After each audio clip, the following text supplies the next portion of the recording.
Om Swastiastu. Selamat malam Bapak dosen dan teman-teman semuanya. Perkenalkan nama saya Nimada Yumarta Cesarani dengan NIM 230 26 22 010 230. Di sini saya akan mempresentasikan analisis kelayakan usaha saya yang berjudul Drop the Beats. Yang pertama ada latar belakang. Dunia fashion kini menekankan ekspresi diri, membuat aksesoris personalisasi seperti gelang, kalung, cincin yang semakin diminati.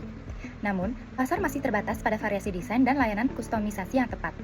Merespon peluang ini, Drop the Beat hadir sebagai bisnis aksesoris yang menawarkan produk beat dan charm yang berkualitas dan dapat dipersonalisasi sesuai keinginan pelanggan melalui platform online.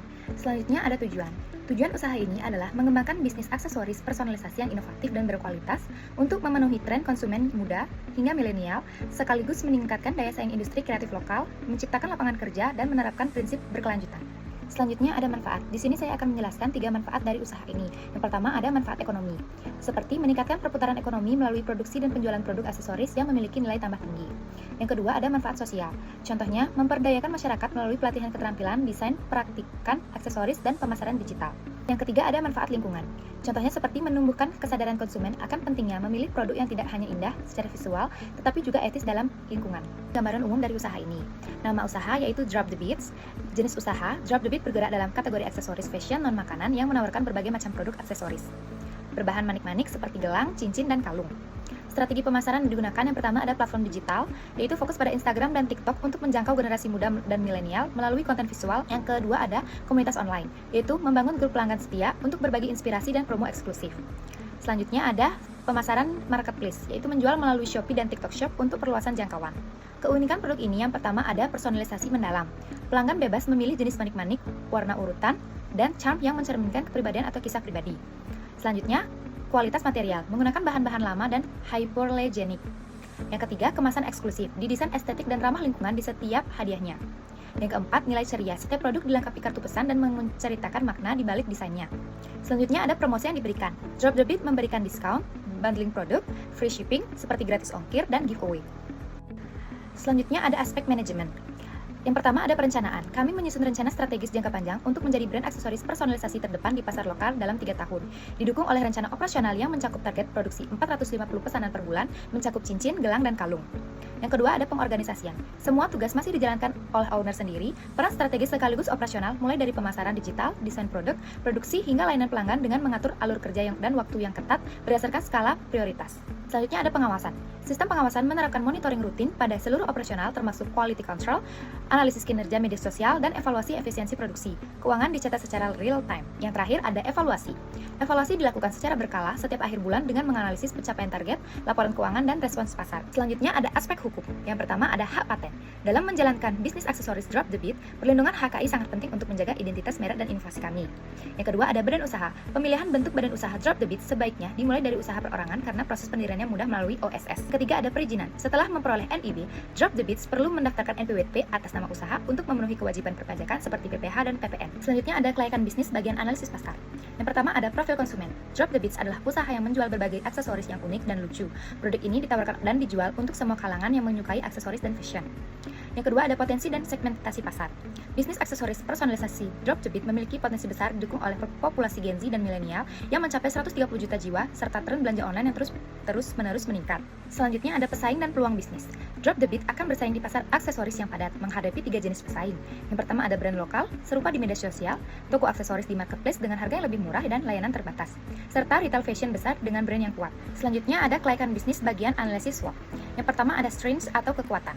Terdiri dari konsep personalisasi yang mendalam dan bermakna, kualitas material premium, desain kreatif, dan kemasan estetik. Yang ketiga ada sistem pre-order yang efisien mengurangi risiko overstock dan menjaga arus kas. Yang kedua ada weakness atau kelemahan. Yang pertama ada ketergantungan pada platform digital yang rentan terhadap perubahan algoritma, modal dan kapasitas produksi terbatas, ketergantungan pada supplier tertentu. Yang ketiga ada opportunities atau peluang, tren personalisasi dan peningkatan minat generasi muda terhadap produk ini unik dan custom, pertumbuhan pesat sosial e-commerce dan penggunaan digital payment yang memudahkan akses pasar lebih luas, meningkatkan kesadaran konsumen terhadap produk lokal berkualitas.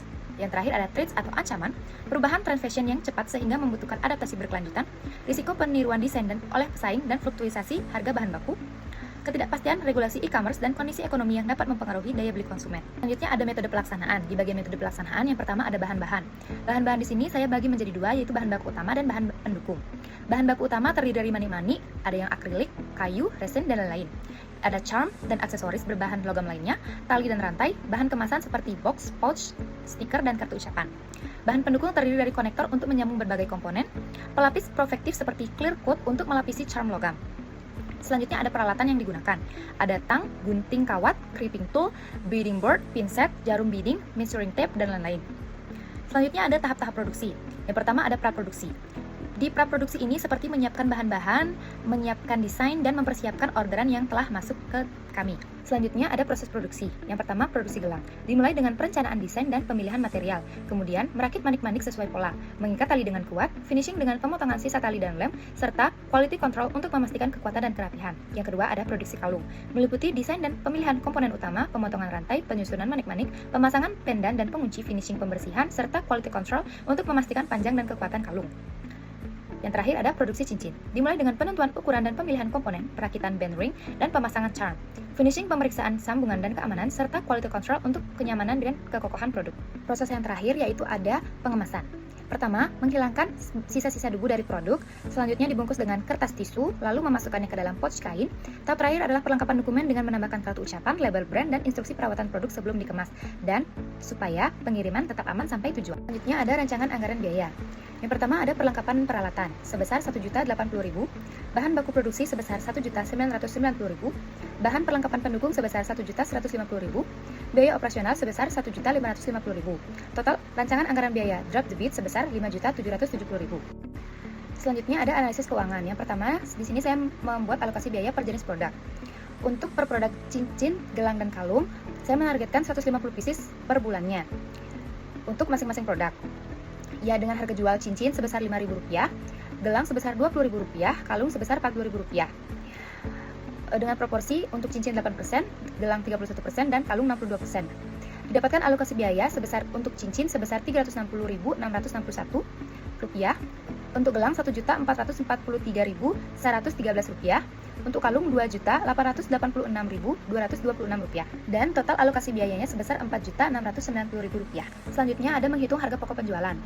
Setelah ditentukan alokasi biaya yang tadi, ini dibagi dengan jumlah produksi. Di sini saya menggunakan jumlah produksi per bulan. Dengan cincin mendapatkan HPP sebesar Rp2.404.000, gelang HPP-nya Rp9.620.000, kalung HPP-nya Rp19.241. Selanjutnya menghitung profit per jenis produk di Drop the Beats.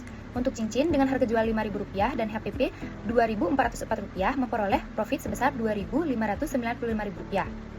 Untuk gelang dengan harga jual Rp20.000 dan HPP Rp9.620 mendapatkan profit sebesar Rp10.379.000.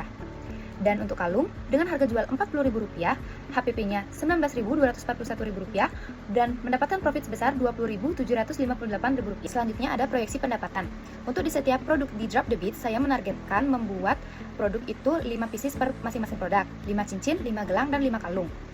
Proyeksi pendapatannya yaitu yang cincin dengan harga jual Rp5.000, estimasi jual per harinya 5 pieces, pendapatannya mendapat Rp25.000. Untuk gelang harga jual Rp20.000, estimasi per harinya 5 pieces, pendapatan per harinya yaitu Rp100.000. Untuk kalung dengan harga jual Rp40.000, estimasi terjual 5 pieces, mendapatkan pendapatan Rp200.000. Rata-rata pendapatan harian di Drop the Beats mendapatkan Rp325.000.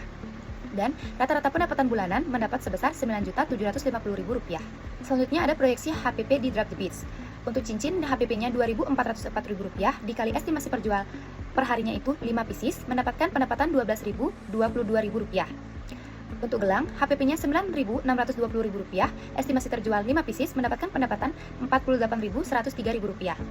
Dan untuk kalung, HPP-nya Rp19.241.000, estimasi terjual 5 pieces, mendapatkan pendapatan Rp96.207.000. Rata-rata HPP harian mendapatkan Rp156.333.000, dan rata-rata HPP bulanan mendapat Rp4.690.000. Selanjutnya ada laporan laba rugi. Pendapatan sebesar Rp9.750.000, HPP-nya Rp4.690.000. Pendapatan dikurang HPP menghasilkan laba kotor sebesar Rp5.060.000. Biaya operasional sebesar Rp1.550.000. Untuk mendapatkan laba bersih, yaitu total laba kotor dikurang dengan biaya-biaya. Laba kotor sebesar Rp5.060.000 dikurang biaya operasional sebesar Rp1.550.000 mendapatkan laba bersih sebesar Rp3.510.000. Yang selanjutnya ada analisis kelayakan investasi. Ada 4, yang pertama ada payback period atau PP.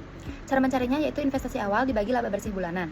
Investasi awalnya sebesar Rp5.770.000 dibagi Rp3.510.000 menghasilkan 1,64 bulan. Jadi investasi kembali dalam 1,64 bulan atau sekitar 7 minggu. Selanjutnya ada NPV atau Net Present Value. Asumsi selama 3 tahun dan mendapatkan NPV sebesar Rp100.588.000. Yang ketiga ada BEP atau Break Even Point. Di sini saya mencari 2 BEP yaitu BEP unit dan BEP rupiah. Untuk BEP unit, cara mencarinya total biaya dibagi harga rata-rata, yaitu Rp6.240.000 dibagi dengan 21.667.000 dikali 52% mendapatkan 554 unit per bulan.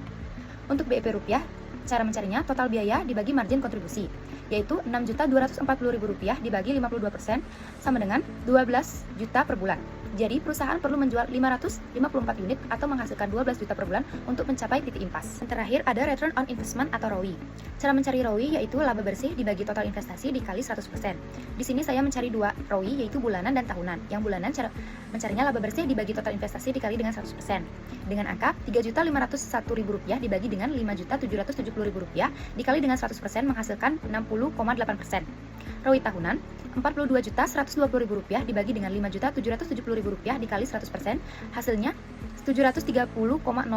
Jadi ROI sangat tinggi menunjukkan profitabilitas yang sangat baik. Sekian pemaparan presentasi dari saya ucapkan terima kasih dan Om Santi Santi Santi Om.